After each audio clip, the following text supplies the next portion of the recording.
do you remember both special triangles? 1, 2, radical 3. I know you would all prefer not to remember this. I know. But let's just review this. 45, 45 gives us 1, 1, radical 2. Those are your two special triangles. Now, when we have to solve an equation, you're going to have to solve for sine, cosine, tangent. You're going to have to find where is it positive, where is it negative, whatever quadrant this happens to live in. You're going to look through all of that. If you prefer not to do a reciprocal, then take the reciprocal of this function. What is the reciprocal of the cosecant? It's 1 over sine, so I can make this be sine squared because I'm going to put 1 over this. And then I got to flip this guy over. So I could look for the sine squared of 1 over 4. Oh, squared, I got to undo this square. And I get a plus or minus radical 1 over radical 4. What is radical 1? 1 over 2. Does that sound familiar to anybody? Sine of 1/2? Really? You guys really just put all your tricks like I do. I get it, but we got to pull it back out of that. I told my last class, it was in your frontal lobe and it went to the way, way back, and now we got to pull it back up to the front. So, let's make 4 quadrants because I've got positive and negative. Label my y over r. What angle is that matches up to your special triangles? What's the opposite to 1? 30. I could say in my second sine 1/2 and see what's my reference angle. And so all of these have a 30. Now we're going to give this in radians. So how many times does 30 go into 180? 6. So this is 6 pi over 6. This is 12 pi over 6. So in my first quadrant, I am plain old pi over 6. In my second quadrant, I'm 1 less than 6, 5 pi over 6. In my third quadrant, I'm 1 more than 6. Good. And in my fourth quadrant, I am 1 less than 12. 11 pi over 6. So here's my solution set. I have 4 angles whose sine is either positive 1/2 or negative 1/2 in a unit circle, in a circle. Not a unit necessarily, but in a circle. Remember doing these? Vaguely? Vaguely. If you don't like the reciprocals, take the reciprocal of both sides. The reciprocal of sine is cosecant. The reciprocal of cosine is secant. The reciprocal of tangent is cotangent. Okay. The next part, you have to factor. So if you don't like dealing with the sine, we can always take the sine out of there and factor. You have a trinomial into 2 binomials. Even though a is not 1, I get it, there's only one factor, one set of factors, 2x, 1x. And there's only one set of factor of 1, 1, 1. So in most cases, it's going to take you 2 times to get this right. So my signs have to go so that when I multiply, the 2 has to be negative. But the 2 is over here. Normally I know when it's on the opposite side. But I'm multiplying my inner terms. So therefore, this one has to be negative. This one, positive. If you want, you can solve with x, or if you don't want to, now you can plug the sign in to make it easier. Subtract 1, divide by 1/2. Well, that looks very familiar. We knew that reference angle. And this one, whenever I have 1s and 0s, must be at a quadrant. So now, all I'm looking for is where is sine negative. That's these 2 guys. We knew from the last one that it was a 30. So again, 6 pi over 6, 12 pi over 6. Give me this one, and he is 7 pi over 6. Give me this one, and he is 11 pi over 6. Where is sine 1? If I forget, I put it in my calculator. Second sine, 1. And it tells me 90 degrees. There's my pi over 2. It's a quadrant angle. Quadrant. I'm sure you remember me writing this 110 times on the board, right? And so sine 1, pi over 2. Why do 3 and 4 But for the answer altogether, because this part gave me 2, this part gave me 1. So all the solutions together are 3. There's 2 things that will make this work on one side. There's 1 thing that will make it work on the other side. So altogether I have 3 possibilities. Now if you want to, you can always put your calculator in radians, or you can transfer those to degrees and do this. The sine of 7 pi over 6 squared minus the sine of 7 pi over 6 minus 1, and it should say 0. That's a good way to check. It's an equation, so you can check these.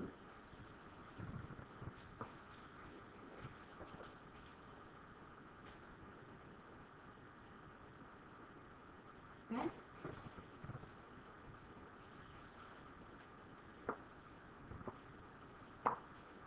You probably could graph it and look for where it comes out to be your zeros. It might be a little hard to tell on your graph where it's coming from, but you can certainly even graph it and see where your zeros are. Questions? No?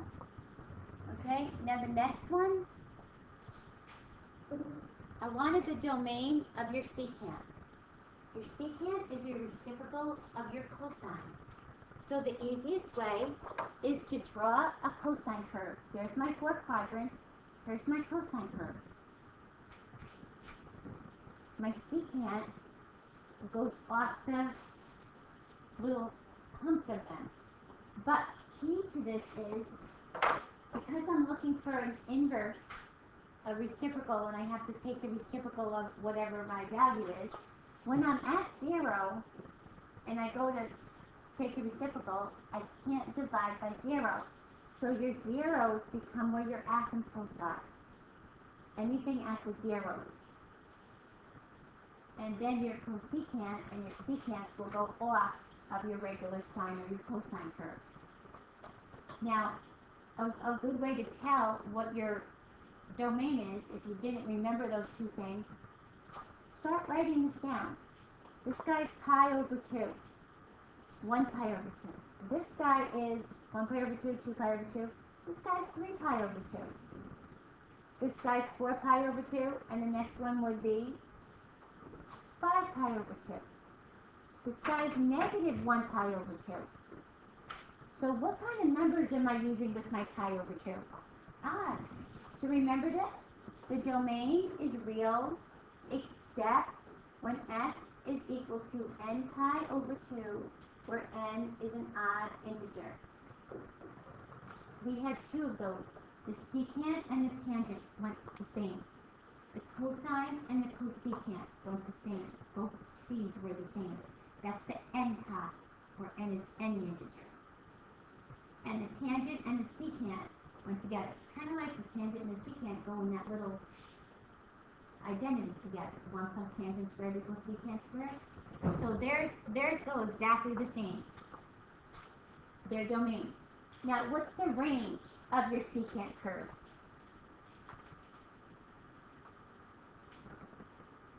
On all these red ones.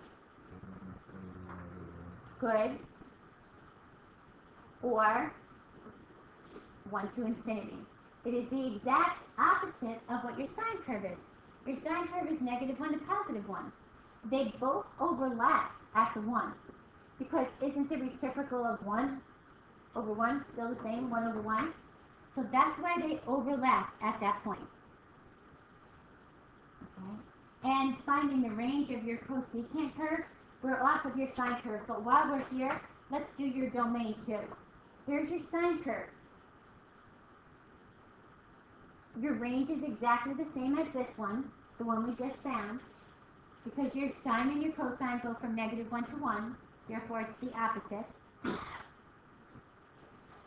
But look where your zeros are now. Your zeros are at 1 pi.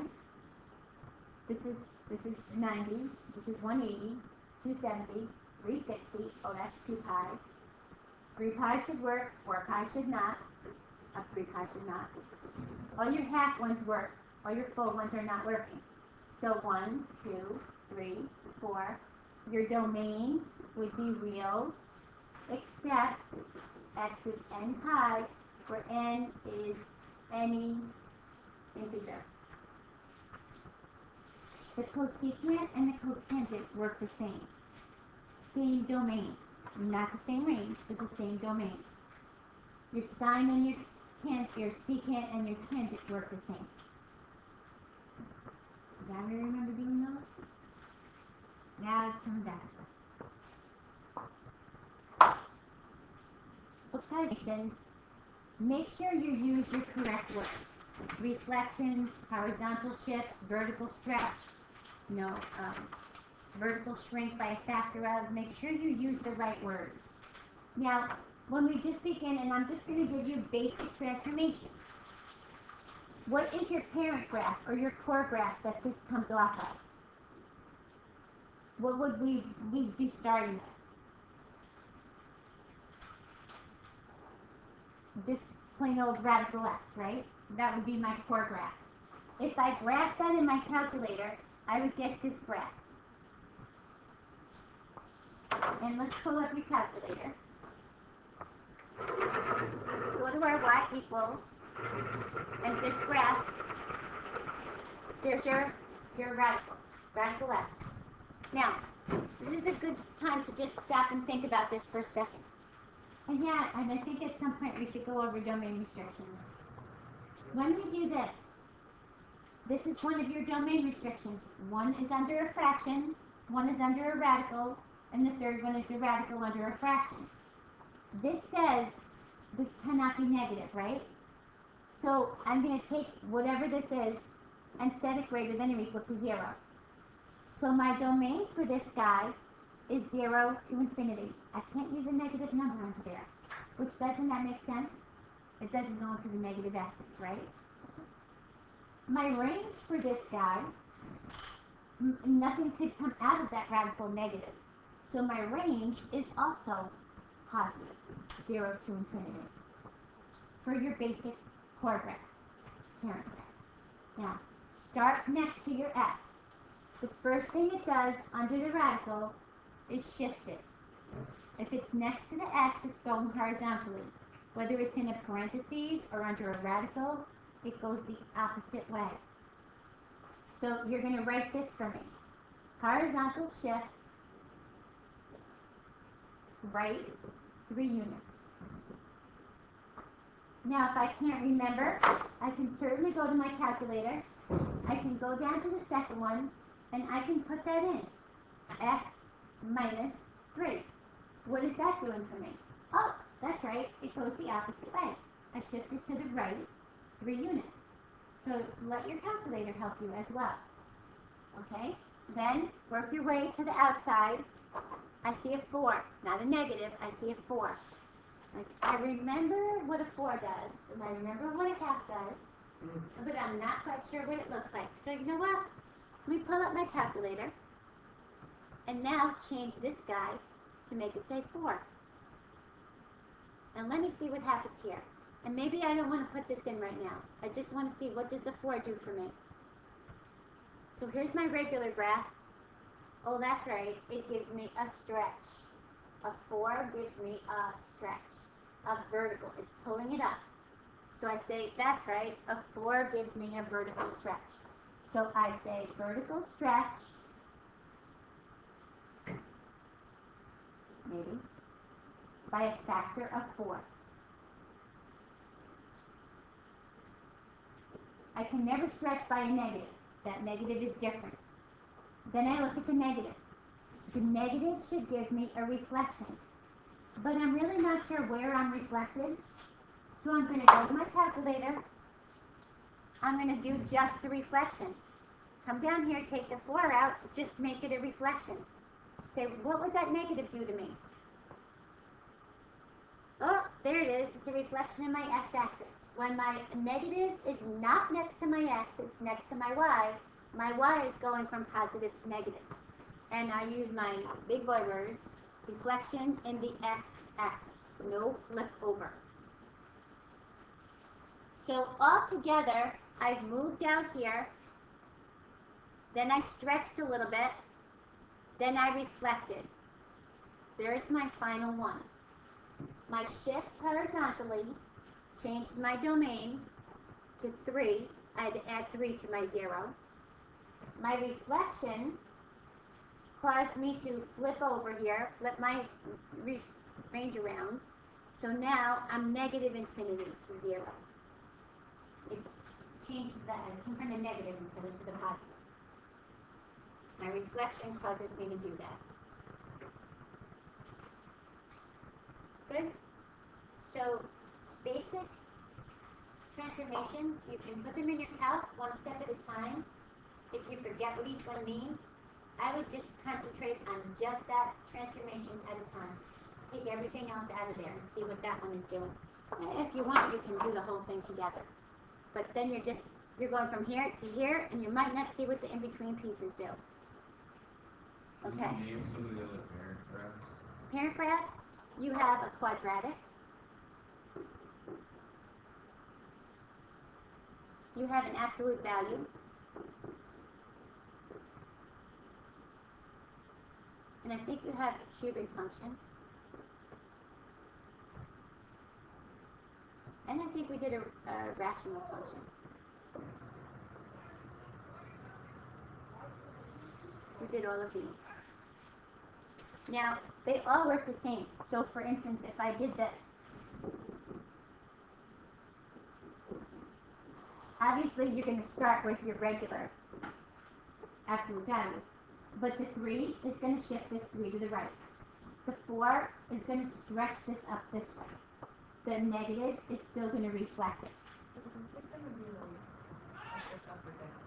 Oh, a shift up or down is outside. That's your vertical shift up or down. When it's outside of it. Yeah. And in this case, too, it would be outside of it. Not near the x. If it's inside that little thing by the x, it's a horizontal the opposite way. If it's outside, then it's a vertical. And the stretch or shrink is always in the front. It's in the front. If it's a number less than 1, so let's just do x squared. So here's my basic x squared, right?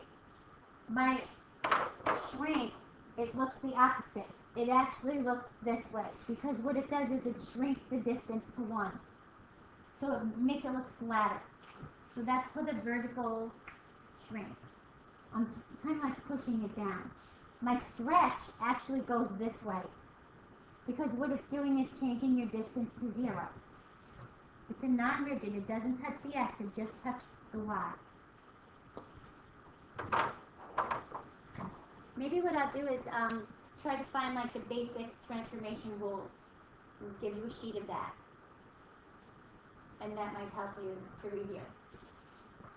Okay, the next part of this worksheet is converting these, completing the square. And since we did the ellipse and the hyperbola, maybe we'll do a parabola one here. How do I know which one of these, out of these two, which one is an ellipse, which one is a parabola?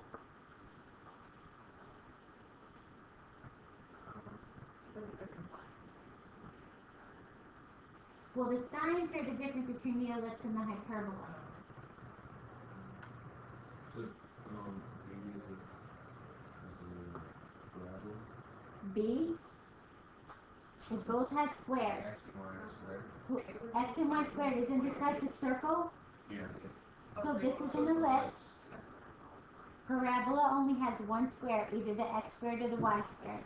If it's x squared, it opens up or down. If it's y squared, it opens left or right. So probably this one we did the longest time away.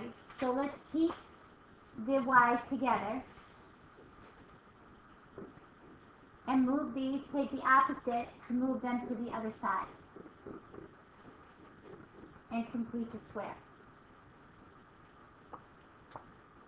Your y and your parabola, whatever one is squared, is going to stay on the left-hand side. So what's half of 6? And what's 3 squared? So 9, 9. This will come back to you. So where does this come down to?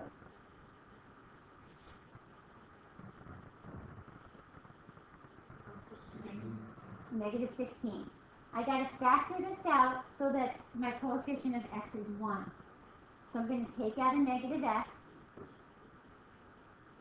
I'm almost there. Negative 8. Yes, to make it positive 1. So now I'm going to say, okay, line this up, and if you, I'm actually going to give you these formulas on the test. I was told I can give them to you. So, Ms. Fernandez, if I could give them to you. Okay, so line these up.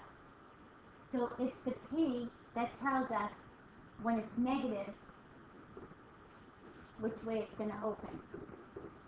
It's a y squared and it's negative, so which way is it going to open? To the left. What's my vertex? Good. Go to the H first. So I've got a parabola, -2, -3, opening left. Parabolas have a focus point and they have a directrix. Parabola is the only one that has a directrix. The ellipse has 2 foci. The hyperbola has 2 foci, but nobody has a directrix except the parabola.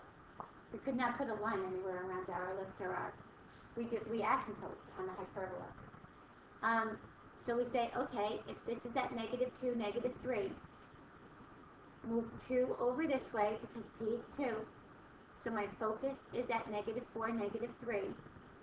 And my directrix goes the opposite to. X is equal to 0. Here's my directrix. Now you could also give me an x-intercept. Set y equal to 0 and find your x-intercept. That'll tell you how and why to make this thing. Don't we have to find the intercept so we know how to graph it? So we know right there if we want to if it intercepts the y. Yep. Yep, and that will also help you if you didn't know which way it went. We don't do the intercepts on the ellipse and hyperbola because we kind of make the box with a circle, but we do the intercepts here. Just set y equal to 0. I don't care which equation you use. So if you do this equation, set y equal to 0, this will be 3 squared, this is 9. Distribute this, add this over, and divide. So it's a little bit past the -3, which kind of makes sense. That would fall in the right spot, right? And I only had one of them. If you set x equal to 0, when you do this, you're not going to be able to take the square root of a negative number. Remember doing that? We said no real x-intercepts. If I come over here and I make x equal to 0, this will give me a -16 when I go to take the square root. No real x-intercepts. And we could tell.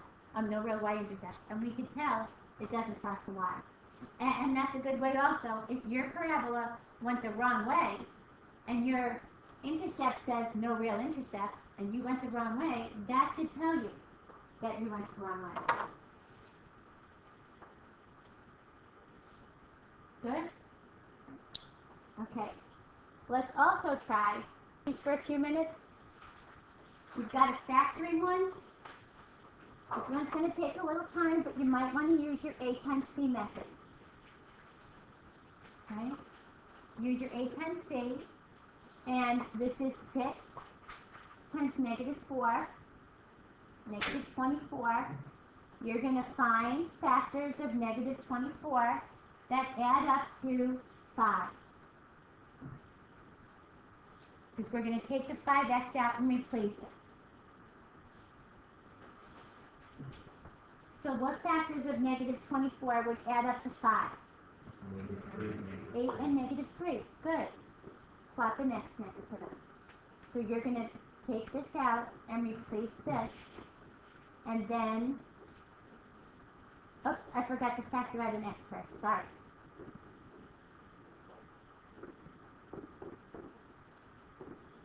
Forgot to take out an x first. Then replace this guy.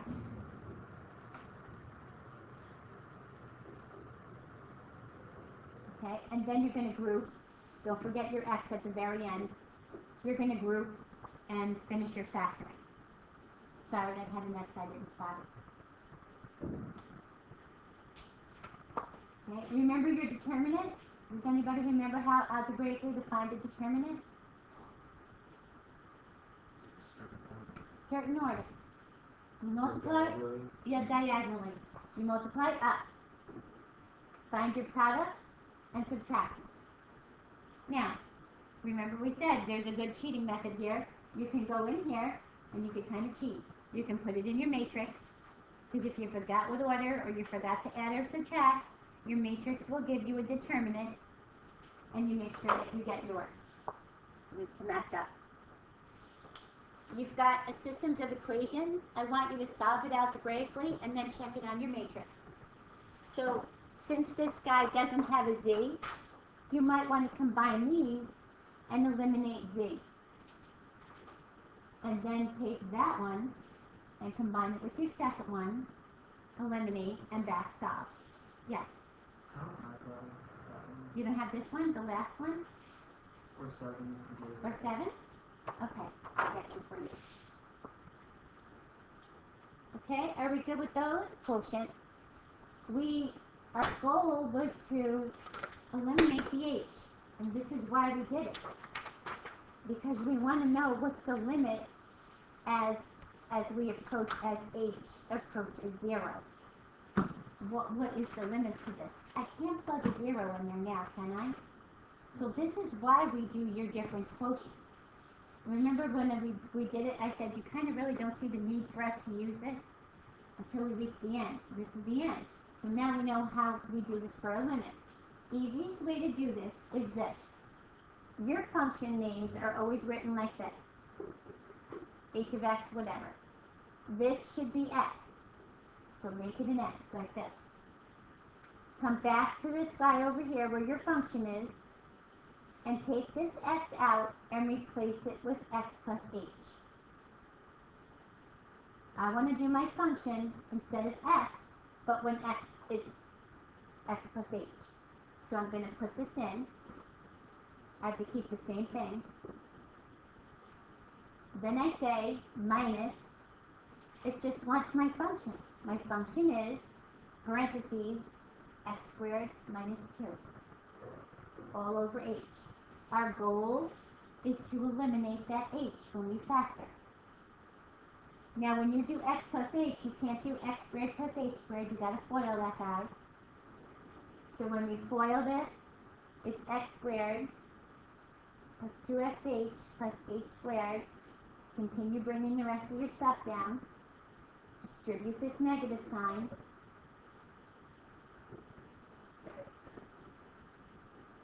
Now we're going to combine and simplify. If when you go to simplify, all you should be left with are terms that contain an h, because you have to be able to factor it out. If not, something happens. So if we simplify this, we have an x squared and a negative x squared. We have a negative 2 and a positive 2. And we're good. Our other two terms contain h's. So we can factor out an h. It's okay the other h is left there, but this was our goal, to get rid of that h. And now, if we were to do this with a limit, can't you now substitute a 0 in for your h into the 2x plus h? And if you go on to calculus, you'll use this. But our goal was the reason we had to do this. We had to eliminate that h. So it kind of ties into your limits as well. I thought I would do one of